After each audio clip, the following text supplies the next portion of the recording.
बर' माहारि फरायसा आफादा मोनसे बिराद इम्पर्टेन्ट इस्युनि सायाव नैबे प्रेस मिटखौ लानाय जादों जोंनि बड'लेण्ड एरिया सेन्ट्रेल अफिसनिफ्राय। दा जोंहा रिसेन्टलि बे जोंनि बिटिसि एडमिनिस्ट्रेसननि सायावहाय गोबां माखासे हाहुनि जेंना बेखौ जों नुनो मोनदों।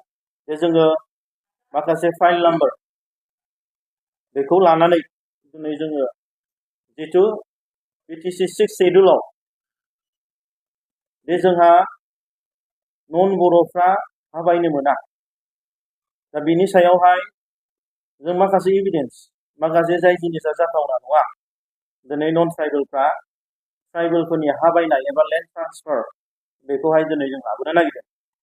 दा 2003आवहाय जेब्ला भारत गभर्नमेन्ट आरो जोंनि बर'नि रिभलिउसनारिस बिएलटि बिथांमोनजों जेब्ला माने थामारि गोरोबथा सेन्ट्रेल स्टेट आरो बिएलटि जों जादोंमोन, बे समावहाय बड'लेण्ड टेरिटरियेल काउन्सिल 6 शेड्युल आन्डार 6 शेड्युल जे बर'फ्रा मोनसे निजे खुंथायनि हाहुनि अधिकारखौ मोनदोंमोन।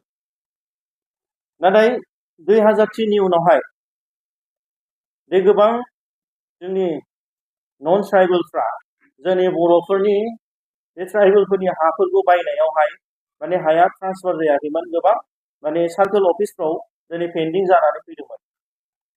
नाथाय दिनैहाय जों आसरित मोनदों जे 2020नि उनावहाय जेब्ला BTR गोरोबथा जाबाय आरो BTR गोरोबथानि उनावहाय दिनै मानगोनां दानि मानगोनां प्रमद बर' बिथाङा गोदान सरकार दाबाय, अब्लाहाय जों नुदों दि 2021 जानुवारियाव मोनसे फर्मेल लेटार जोंनि लेन्ड रेभिनिउ डिपार्टमेन्टनिफ्राय जोंनि बिटिसि सेक्रेटारिनिफ्राय दिनैहाय माजबाद सार्कल अफिसार माजबाद रेभिनिउ सार्कलावहाय मोनसे लेटार फैदों।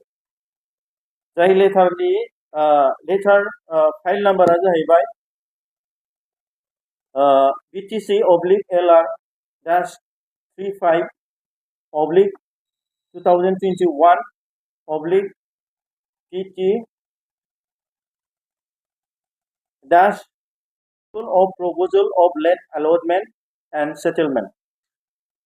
दा नै बे लेटारनि गेजेरजोंहाय आरो बेवहाय मोनसे बिथांमोननि जे रेफारेन्सआवहाय बुंदों with reference to the subject cited above, I am directed to say that the Bodoland Territorial Council is pleased to approve the proposal for land allotment or settlement as submitted by you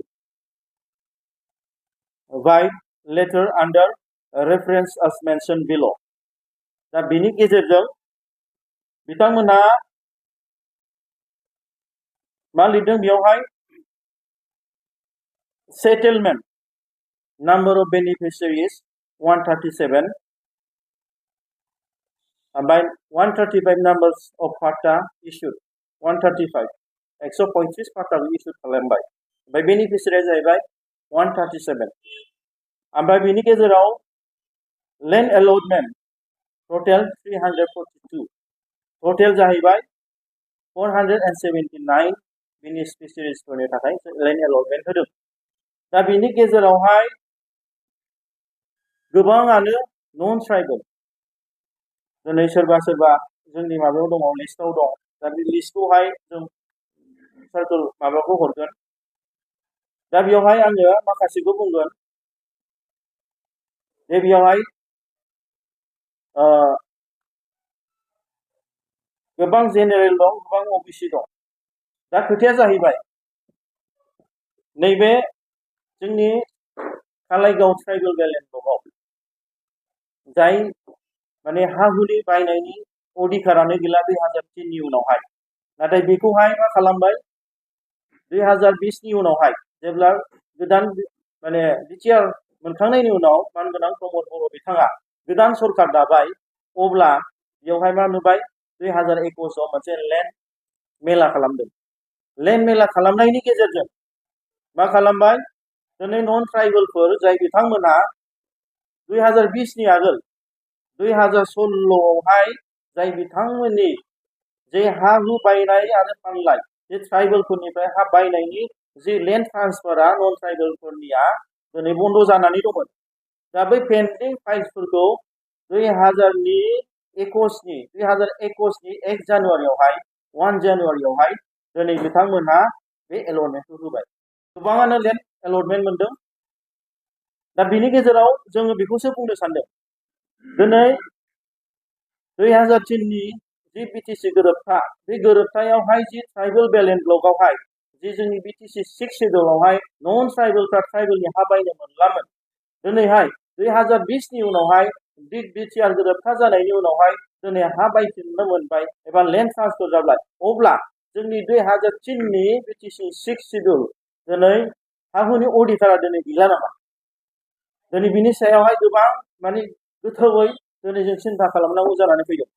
दा आं दिनै बे press मिटनि गेजेरजोंनो सारा जोंनि बर' रायजो राजा इन्टेलेक्चुवेल्स आफादफोर जोंनि व्यक्ति इन्डिभिजुवेल्स आरो दिनै बर' हारियानो दिनै बिनि सायाव नायबिजिरनांगौ। जिहेतु दिनै बर'फ्रा गोबाव सम आन्दलन खालामदोंमोन। मानि थाखाय? हा हुनि अधिकार। मानि थाखाय जों आन्दलन खालामदोंमोन? राजनितिक अधिकार। दिनै जोंनि हायावनो दिनै जोंहा मोनखानाय अधिकार जाय हा हुखौ दिनै जों मोनखाबाय पावारखौ आरो बे गावनि हा हुखौ दिनै गुबुन जाथिनो बायनो हानायनि केपासिटिखौ होफिननाया दिनै बे बर'फोरनि थाखाय फैबाय थानाय समाव गिदिर मोनसे खैफोद फैगोन। गतिके बिनि थाखायनो दिनै बर' माहारियारि फरायसा आफादा जों साफ्रोमबो जोंनि बर' सुबुंखौनो जों खावलायदों दे बेफोरनि थाखाय गुवारै सावरायनांगोन आरो बेफोरनि थाखाय होबथानायनि राहा लानांगोन। जे जोंनि दानि BTR नि मानगोनां CM प्रमद बर' बिथांखौ जों खावलायगोन जे नोंथाङा दिनै गोबां बर' जाथिनि थाखाय खामानि मावनांगौ। नोंथांखौनो रायजो राजाया सायख'बाय, नोंथांखौनो CM बानायबाय, नोंथांनावनो गासिबो एडमिनिस्ट्रेशननि पावारा दं।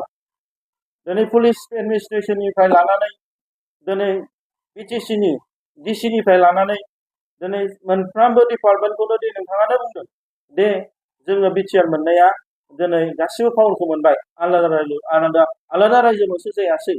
अब्ला दिनै बैफोरबादि जेंनाखौ निश्चय दिनै बर' हारिनि ग्रेटार इन्टारेस्टनि थाखाय नोंथाङा इमिडियेट स्टप खालामनांगौ आरो हा हु बायनाय गुबुन नन ट्राइबेलफ्रा दिनै मोनथाय मोना बेखौ नोंथाङा इमिडियेट होबथानांगौ। गोजोन्थों।